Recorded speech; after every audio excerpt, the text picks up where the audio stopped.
स्वागत है आप सभी लोगों का सोलो लेवलिंग के एक नए एपिसोड के अंदर। जैसे कि हम लोग लास्ट वाले एपिसोड में देख लिया था कि जिन्वू बेलियन से एक सवाल पूछता है कि आखिरकार हमारे दुश्मनों के पास कितनी सेना होगी, और बेलियन भी उसको जवाब देता है और वहीं पे लास्ट वाला एपिसोड खत्म हो गया था। इस एपिसोड की शुरुआत में जिन्वू बेलियन का ये जवाब सुन के काफी ज्यादा हैरान होता है। वो अपने मन में सोचते हुए कहता है, तो इसका मतलब ये है कि उन लोगों के पास कम से कम 1 करोड़ सोल्जर्स होंगे। इस तरफ हम लोग एक दूसरे एस रैंक के हंटर, जो कि एक कैनेडियन हंटर होता है, जे मेल्स, उसका इंटरव्यू को देखते हैं, जहां पर वो जिन्वू के बात के ऊपर विश्वास करने के लिए साफ साफ मना कर रहा होता है। वो कहता है कि है कोई भी फर्क नहीं पड़ता और मैं जिन्वू को सिर्फ एक ही बात करना चाहूंगा, निकल इधर से। और वो जिन्वू को गाली देते हुए कहता है कि यही यही मैं सांग जिन्वू को कहना चाहूंगा अभी के लिए। तो इंटरव्यूअर उससे बोलता है कि वैसे मिस्टर सांग जिनवू इस दुनिया के सबसे ज्यादा स्ट्रॉन्गेस्ट हंटर हैं, तो मुझे नहीं लगता कि हमको उनकी इस वार्निंग को इग्नोर करना चाहिए। जिसपे वो हंटर इंटरव्यूअर से कहता है, हंटर सांग जिनवू एक स्किल हंटर है, सिर्फ इसलिए मैं उसकी हर बातों पर बिलीव तो नहीं कर सकता ना, जो भी उसके मुंह से निकलेगी। उसकी हर बात, वो तो ऐसा कुछ भी बोलता रहेगा, तो क्या मैं उसकी हर बात पे बिलीव करूं? हम लोग को उसकी हर बातों पे बिलीव नहीं करना चाहिए। और सांग जिनवू, कोई भी फर्क नहीं पड़ता कि तुम हमको किस तरीके से डराने की कोशिश कर रहे हो,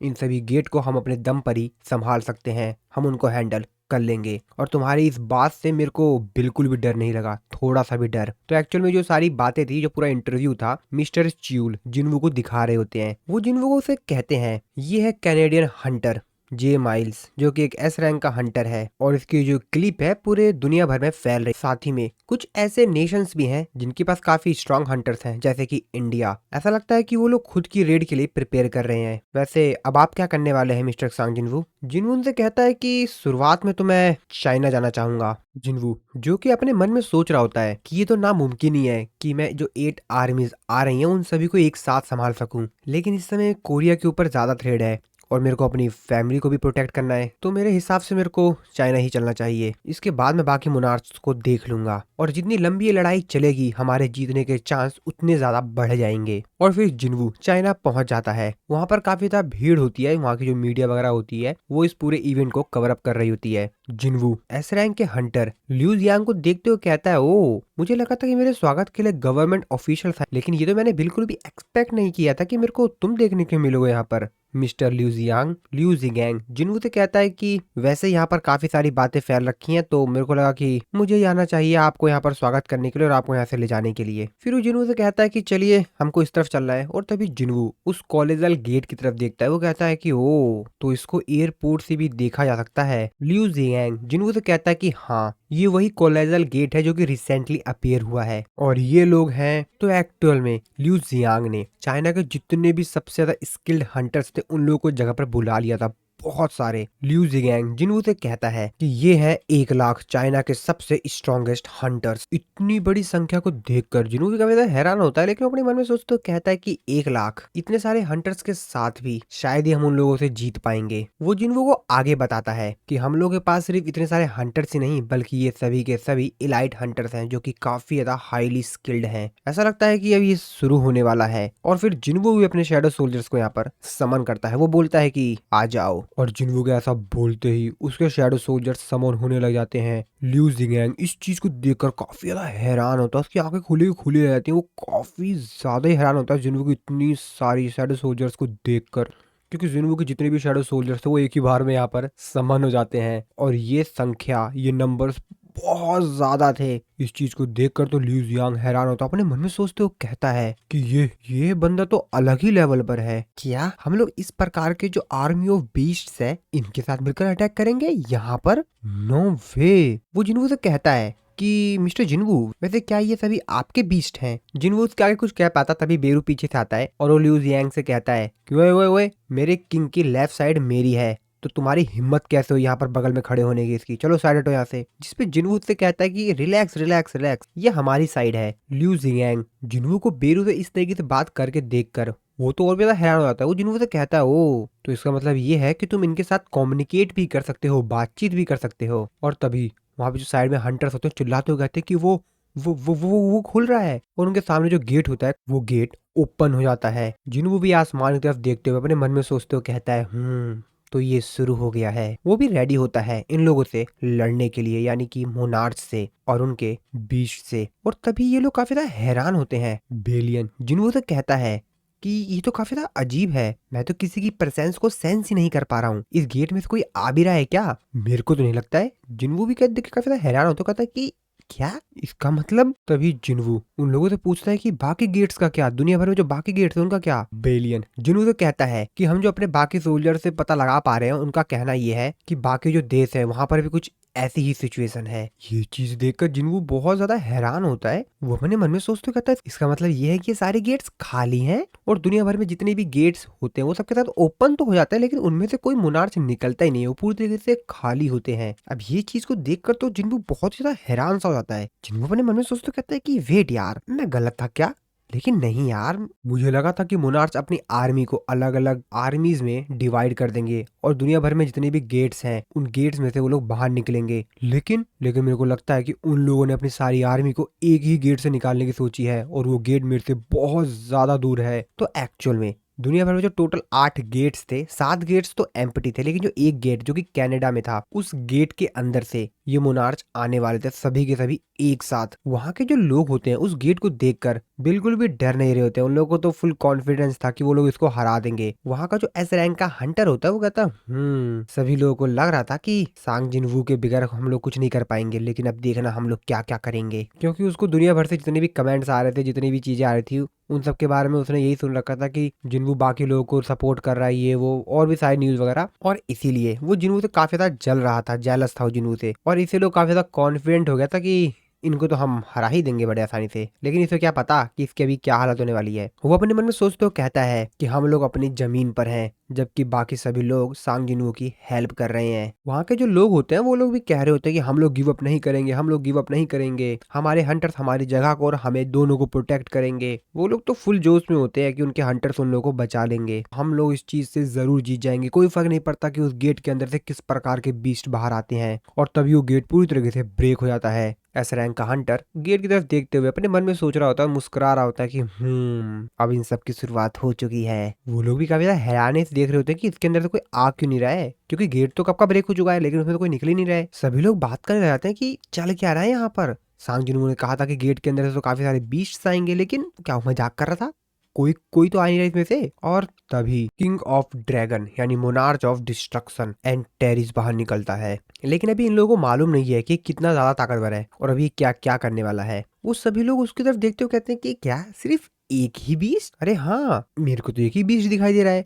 अरे हाँ, मेरे को भी। लोग यहाँ पर बातचीत करने लगते हैं कि एक ही बीस्ट। एस रैंक का हंटर अपने मन में सोचते हुए कहता है कि वेट, वैसे ये इंसान है? नहीं, ये इंसान तो है ही नहीं, ये कौन है? एंटेरिस उन लोगों के पास आता है, उन लोगों से कहता है कि तुम क्या इस जगह के राजा हो? एस रैंक का हंटर एंटेरिस को इस तरीके से बात करते हुए देखकर काफी ज्यादा हैरान होता है, क्योंकि उसके अकॉर्डिंग तो ये इंसान भी नहीं है। वो कहता है कि ये हमारी भाषा भी बोल सकता है। तभी उसके साइड में जो एक हंटर होता है वो कहता है कि ये कोई सरप्राइजिंग वाली बात तो है नहीं, बीस्ट अपने खुद के आर्मर बनाने में कैपेबल होते हैं। वो यूनिक अल्फाबेट का भी इस्तेमाल करते हैं, यहाँ तक कि वो लोग सोसाइटीज को भी स्टेबलाइज करते हैं। और दूसरे शब्दों में कहा जाए तो इंसानों की तरह ही इंटेलिजेंट होते हैं। बस इन लोगों ने हम लोगों से कम्युनिकेट करने की कोशिश नहीं की अभी तक।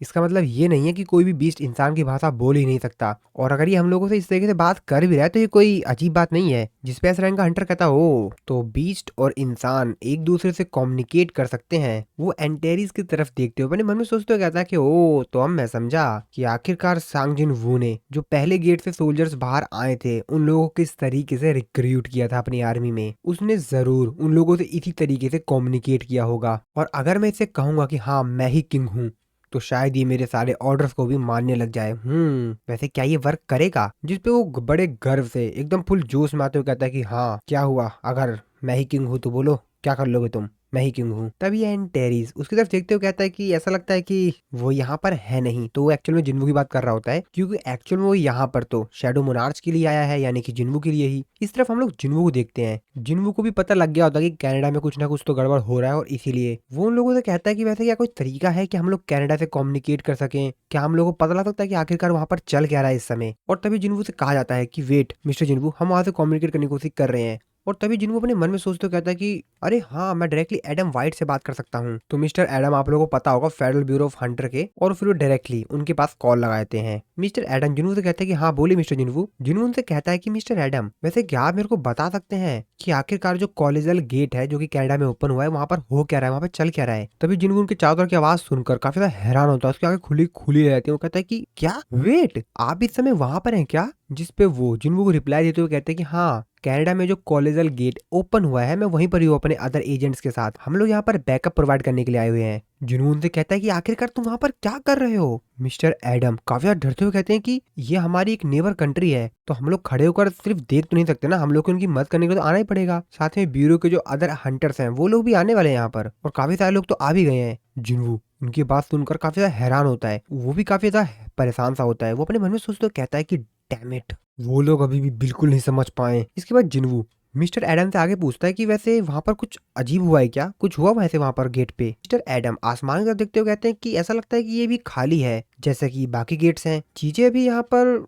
सही है, कोई दिक्कत नहीं है यहाँ पर, वैसे तो अभी के लिए तो कोई दिक्कत नहीं है यहाँ पर। ये बात सुन के जिन्नू को थोड़ी सी राहत सी मिलती है, कहता है ओह थैंक गॉड। लेकिन तभी वो कहते हैं कि है, होल्ड ऑन एक मिनट, गेट से कुछ तो बाहर आ रहा है। जिन्नू कहता है कि क्या वो इंसान है, क्या वो इंसान है। मिस्टर एडम भी काफी ज्यादा हैरानी से उसकी तरफ देखते हुए कहते हैं कि ये इंसान है। जिन्नू कहता है क्या एक इंसान गेट से बाहर आया है। जिन्नू कहता है अरे नहीं। वो एडम को चिल्लाते हुए कहता है मिस्टर एडम निकलो वहां से, भागो जितनी ज्यादा जल्दी हो सके, निकलो वहां से, अपनी कार के अंदर बैठो और जितनी ज्यादा तेजी से हो सकता है निकलो वहां से, भागो वहां से। और देखते ही देखते एंटेरीज ने उसके सामने जितने भी हंटर्स होते हैं उन सभी को जला के राख कर दिया होता है। मिस्टर एडम जिन्वू को बताते हैं कि हमारे जो टॉप लेवल के हंटर्स हैं जो कि एकदम आगे खड़े थे उनको उसने राख बना के रख दिया है। जिन्वू फिर से चिल्लाते हुए कहता है कि मिस्टर एडम अभी भी समय है, निकलो वहां से, भागो, किसी भी हालत में निकलो वहां से। मिस्टर एडम जिन्वू से कहते हैं, वो जिन्वू से कहते हैं कि यहाँ पर काउंटलेस ना जाने कितने सारे ड्रैगन्स और अदर बीस्ट उस स्काई के अंदर से निकल रहे हैं। इतने सारे बीस्ट, इतने प्रकार के बीस्ट, आखिरकार ये पॉसिबल कैसे है, उस गेट के अंदर से बहुत सारे बीस्ट निकल रहे हैं। जिन्वू ये बात सुन के और भी ज्यादा हैरान हो जाता है। एक्चुअली में जिन्वू के भी शरीर से यहाँ पे पसीने आ रहे होते, उसे बाकी लोगों की भी चिंता हो रही होती है। वो अपने मन में सोचते हुए कहता है कि और अभी मैं सिर्फ जो चीज कर सकता हूँ वो है मिस्टर एडम को बचाना, मैं उनको बचा सकता हूँ। अरे हाँ, मैंने उनके ऊपर जो शैडो सोल्जर लगाया था मैं उसको कंट्रोल कर सकता हूँ। मिस्टर एडम जिन्वू को शैडो सोल्जर को देखकर काफी ज्यादा हैरान होते हैं, कहते हैं मिस्टर जिन्वू जिन्वू को शैडो सोल्जर से कहता है कि अब हम टेलीपोर्ट होने वाले हैं। लेकिन तभी एंटेरिस उसके पास आ जाता है और मोनार्च ऑफ डिस्ट्रक्शन को देखकर मिस्टर एडम की तो हालत बहुत ही ज्यादा खराब हो जाती है, वो बहुत ज्यादा डर जाते हैं। Monarch of destruction mister Adam से कहता है कि तुम कहाँ जाने का प्लान बना रहे हो शैडो। और मिस्टर एडम इस चीज को देखकर काफी ज्यादा हैरान होते हैं, कहते हैं कि मिस्टर जिन्वू मैं, और फिर किंग ऑफ ड्रैगन यानी मोनार्च ऑफ डिस्ट्रक्शन अपने मुंह से आग निकालते हुए इन लोगों के ऊपर अटैक कर देता है, यानी जिन्वू के शैडो सोल्जर और मिस्टर एडम दोनों के ऊपर। और वो सीन वहीं पर ही कट होता है। इस तरफ जिन्वू उन लोगों की आवाज सुन के कहता है कि नहीं। जिन्वू अपने मन में सोचते हुए कहता है कि डैम इट, मुझे लगा ही था कि कुछ ऐसा होगा। और जितनी लंबी ये लड़ाई चलेगी मेरी शैडो आर्मी उतनी ही ज्यादा ताकतवर होती जाएगी। तो जैसा कि दोस्तों हम लोग को मालूम है कि जिन्वू की जो शैडो आर्मी है जैसे जैसे वो फाइट करते हैं तो उसका एक्सपीरियंस मिलता है, तो उसी तरीके से जितनी लंबी फाइट चलेगी उतने ज्यादा जिन्वू जो शैडो आर्मी के सोल्जर्स हैं वो अपने आप को लेवल अप करते रहेंगे और अपने आप को ताकतवर बनाते रहेंगे। और शायद यही तरीका है जिससे कि वो ड्रैगन किंग से जीत सके। जिन्वू आगे कहता है और हमारे दुश्मन अपने सारे फोर्सेस को एक लोकेशन पर इकट्ठा कर कर इस फाइट को बहुत ही जल्दी खत्म कर देना चाहते हैं। ओ, तो मोनार्च का असल में प्लान तो कुछ और ही था। वो लोग असल में 8 गेट को एक साथ खोलकर किसी एक गेट को जो कि मेर से बहुत ज्यादा दूर है वहां पर अपने सारे फोर्सेस को एक साथ भेज दे, और उन्होंने किया भी कुछ ऐसा ही। तो इनका प्लान पहले से ही ऐसा कुछ था और वहां पर जाने का मतलब है लड़ाई स्टार्ट कर देना। मेरा मेन प्लान है कि मेरे को ज्यादा से ज्यादा समय तक इस लड़ाई को खींचना है। ये लड़ाई लंबे समय तक चलनी चाहिए, मेरे पास बहुत कम समय है, मुझे जल्द से जल्द कुछ ना कुछ तो करना ही होगा। जिन्वू ये सब कुछ अपने मन में सोच रहा था, लेकिन वो बहुत ही ज्यादा गुस्से में होता है क्योंकि उसने काफी सारी मिस्टेक्स कर दी है। उसने ये सब एज्यूम नहीं किया था कि ऐसा कुछ होगा, ऐसा कुछ प्लान उन लोगों का हो सकता था, और इसी बात के लिए जिन्वू अपने आप को थोड़ा सा कोस रहा होता है। लिंग जिंगैंग भी जिन्वू को देखता है, वो भी थोड़ा सा हैरान होता है, जिन्वू से पूछता है कि मिस्टर जिन्वू, और उसका जो असिस्टेंट होता है वो कहता है कि सर कनाडा तो। जिन्वू अपने मन में सोच रहा होता है कि क्या सच में मैं कुछ नहीं कर सकता हूँ। इस तरफ मोनार्च ऑफ डिस्ट्रक्शन ने अपनी तबाही शुरू कर दी होती है। वो उन लोगों को मारते हुए कहता है मैं जिंदा लोगों के दिल की धड़कनों को सुन सकता हूँ, इनकी रोने की आवाज, इनकी चीखने चिल्लाने की आवाज, ये एक गाने की तरह है ना। मेरे कानों को बड़ी राहत मिल रही है इनके गाने सुनकर, मजा आ रहा है, ऐसा लगता है कि अब हम तैयार हैं। और वो अपने ड्रैगन से कहता है तबाह कर दो, हर वो चीज को डिस्ट्रॉय कर दो जो कि तुम्हारे सामने आए, खत्म कर दो सबके सबको। और यही हम लोगों का एकमात्र मिशन है। और जो बाकी मोनार्च होते हैं वो लोग भी यहाँ पर आ गए होते हैं इसकी हेल्प करने के लिए। और ये सारी तबाही अलग अलग वर्ल्ड भी देख रहा था कि किस तरीके से इन मोनार्च ने अपने मॉन्स्टर्स के साथ मिलकर इस जगह को धीरे धीरे कर कर तबाह करना शुरू कर दिया है। लगभग उन्होंने आधी से ज्यादा सिटी को तबाह कर दिया होता है। मिस्टर डेविड ये सब कुछ बस टीवी पर देखते रहते हैं। वो अपने ऑफिस में बैठे हुए होते हैं और वो काफी ज्यादा ड्रिंक कर रहे होते हैं क्योंकि उन्हें भी कुछ समझ नहीं आ रहा होता कि आखिरकार ये सब क्या हो रहा है। वो टीवी की तरफ देखते हुए कहते हैं कि लगता है कि सभी लोग तो अब तक मर गए होंगे। और वो बहुत ज्यादा ड्रिंक कर चुके होते हैं क्योंकि अब शायद ये पूरी दुनिया में होने वाला है तबाही। वो हंटर्स, वो एजेंट्स, वो रिपोर्टर्स जो कि उस जगह पर सब कुछ रिकॉर्ड कर रहे थे, शायद अब तो वो लोग मर भी गए होंगे ना सभी लोग। वो अपने मन में सोचते हुए कहते हैं कि वहां पर सैकड़ों ड्रैगन्स हैं, उनके पास बड़े बड़े मॉन्स्टर्स हैं, बीस्ट हैं, इंसेक्ट हैं, ना जाने कितने टाइप्स के मॉन्स्टर्स। और ये इंसान की सोच से भी ज्यादा भयानक डिजास्टर है। वो सभी लोग मर गए होंगे, सब खत्म हुआ। और ये तो सिर्फ समय की बात है क्योंकि वो बीस्ट अमेरिका जरूर आ जाएंगे। ओह, तो अब मुझे समझ में आया कि आखिरकार मिस्टर सांग जिनवू सभी लोगों को क्यों कह रहे थे कि जितना ज्यादा पॉसिबल हो सके गेट से दूर भाग जाओ। लगता है अब ये दुनिया खत्म होने वाली है। यही सही है, शायद यही अंत है। लेकिन तभी वो हैरानी से अपने साइड में देखते हैं तो वहां पर देखते हैं कि एक्चुअली वहां पर जिन्वू अपेयर हुआ होता है। वो जिन्वू देखकर काफी ज्यादा हैरान होते हैं। वो कहते हैं कि मिस्टर जिन्वू। जिन्वू उनसे कहता है कि माफी चाहूंगा एक तरह से यहाँ पर आने के लिए, एकदम से अपेयर हो गया मैं, लेकिन मेरे को यहाँ पर आपसे कुछ चाहिए, एक ऐसी चीज जो कि आपके पास है, मेरे को चाहिए वो र्यून स्टोन। प्लीज मेरे को वो र्यून स्टोन दीजिए जो कि कैमिस अपने पीछे छोड़कर चला गया था। ये बात सुन के मिस्टर डेविड काफी ज्यादा हैरान होते हैं। कहते हैं कि क्या क्या, लेकिन मिस्टर जिन्वू आप जानते हैं कि कैमिस का जो र्यून स्टोन है उसका इंचार्ज फेडरल ब्यूरो है। और जैसे वो ये बात बोलते हैं अपना सर पकड़ लेते हैं। कहते हैं अरे शिट। वो अपने मन में सोचते हो कहते हैं कि ओ शिट, आखिरकार मैं ये सब क्या कह रहा हूँ। क्या सच में फेडरल ब्यूरो इस समय इम्पोर्टेंट है? और अगर पूरी दुनिया ही खत्म हो गई तो र्यून स्टोन का तो मतलब ही कुछ नहीं होगा, उसको बचाने का फायदा ही क्या है जब पूरी दुनिया ही खत्म हो जाएगी तो। अरे यार मैं भी क्या बोल बैठा। इसके बाद जिन्हों से माफी मांगते हैं और कहते हैं कि ओह, मेरे को लगता है कि मैंने जल्दबाजी में कुछ और बोल दिया। चलिए ठीक है, मैं आपको र्यून स्टोन देता हूँ, आइए मेरे साथ। लेकिन